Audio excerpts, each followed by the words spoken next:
think about death all the time. It's like, I'm going to die. All the stuff that I described that was really tough that I went through was not as hard as me quitting my job. By far, the hardest decision of my entire life, bar none. Sometimes you have to let other people's dreams for your life die for yours to live. Either I continue to live this way and not want to be alive, or I just risk the fact that I'll die to everybody else. What does it take to want to do something potentially for years so that you can get good at it? Because, you know, there's going to be people thinking, well, I want to be a great DJ, but I just can't find the motivation to spend every day 3 hours practicing, Alex. Yeah. I'd be like, you probably won't be a good DJ. But I would be like, you like your current state enough that you like the pain of change thing, right? Like, you're not in enough pain. And I've said that to plenty of people. We go speak and someone's like, how do I get motivated? I'm like, you're not going to get motivated. Like, you have to hate. For me, I automatically go there. I'm like, you have to hate something. Like, for me, I just hated my current existence. And so for me, that was powerful enough to get me out. There's got to be another way though. You know, I was thinking to you that moment where you took the leap, you know, I often feel like most people that listen to this podcast often are at a point in their life where they're considering a leap. Yeah. I feel like we drag those type of people in. We kind of like, we're a magnet to those people. So if they're in a situation that they don't like, but it's not that painful, you know, it's comfortable. Well, that's the worst. It's comfortable, but a little bit miserable. Yeah. How do you get them to take the leap when it's so comfortable? My boss is promising me a promotion. I think about death all the time. It's like, I'm going to die. And I think you have to agitate the pain for yourself. Like, you have to stoke the pain. Like, if you can't get through, because like it would be odd that you would be motivated by some weird passion. Like, not everyone's Mozart and just like, I just love music and I see numbers and colors, whatever. Like, some people are like that, but most people aren't. And so if you're not that, then you only start really liking stuff when you get good at it, in my opinion. And you only get good at it by doing it a lot of times before you're good at it. And so this is why I'm a big believer in this, is that when you are starting out, I think you got to find the thing that's the pain. And like, pain motivates significantly faster and stronger than pleasure does.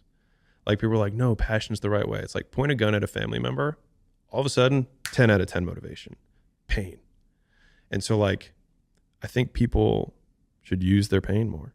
And if they don't have enough pain, then one, maybe that's fine. And you're a dreamer and that's okay. But I will tell you that a word that I read in my like 6-month journey between when I wanted to quit and when I actually quit, there was this word that just like pissed me off. And it was this in this self-help or entrepreneur book. And it said, there are entrepreneurs and there are wantrepreneurs. And I was like, and it was like, wantrepreneurs are people who read these books and don't do anything. And, blah, blah, blah. And I was just like, I don't want to be. I was like, I am one of these right now. And it just like felt so powerless. And I think that my entire life has been a lot of trying to have power. And I mean that in the true sense of just being able to direct influence in events. I've wanted to have more power to protect myself, protect the people I care about, etc. And I felt very powerless. And I think that I was in that comfortable, like my dad approved of my current situation. I had a job that when I told people, they're like, oh, that's fancy. But I felt powerless. And I hated that more than anything. And so I think if I want to say this to anyone who's listening, if there's anything you listen to, all the stuff that I described that was really tough that I went through was not as hard as me quitting my job. By far, the hardest decision of my entire life, bar none.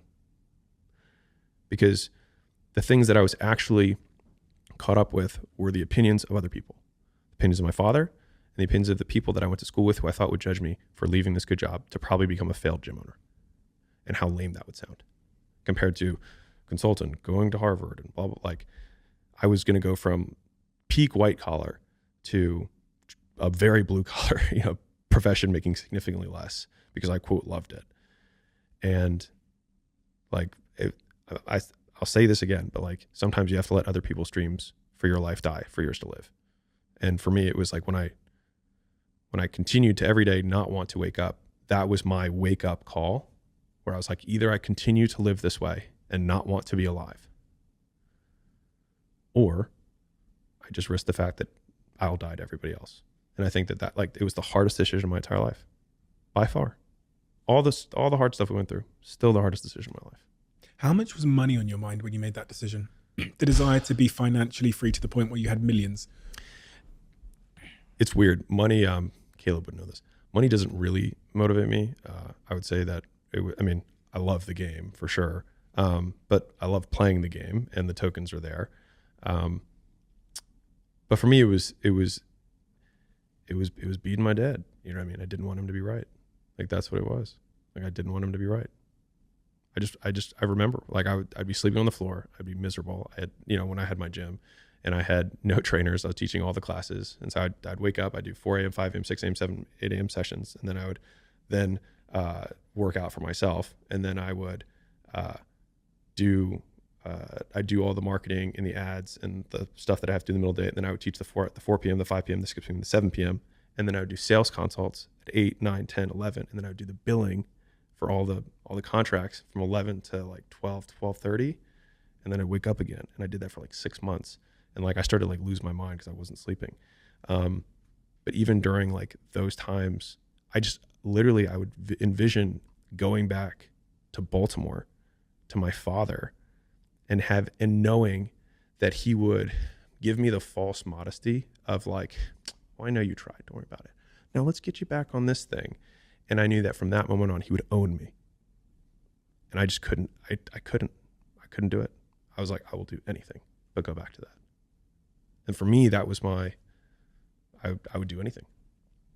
And so whatever that, maybe you need to agitate some pain in your life, to get out of your current circumstance. And just as a total side note, play it out. What if you just never do anything? Maybe some people just need to stop dreaming.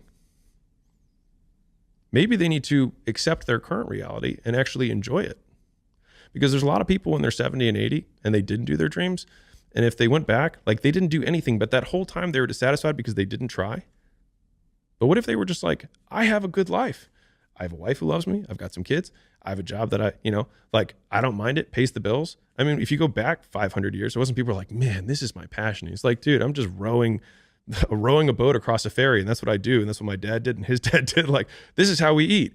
And so like, we have these idealized versions of purpose that I think Instagram and all this stuff kind of make terrible. But like, I think there's a lot of honor in work, period. And I think a lot of people fool themselves by thinking that what they do for some reason is not honorable.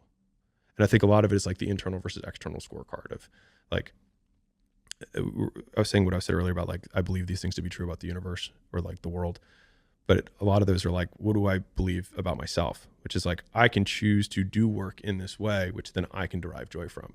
So like, if I'm shoveling shit, I can choose to be like, I will be the best shit shoveler because I believe that I will figure out how to do this more efficiently, and I will get better, and I'll have calluses on my hands, and I'll have a better back and whatever. But I will do this well. And I think you can find joy in work if you decide to do it well. So on one hand, if your dream causes you so much pain, then you will quit what you're doing and do it.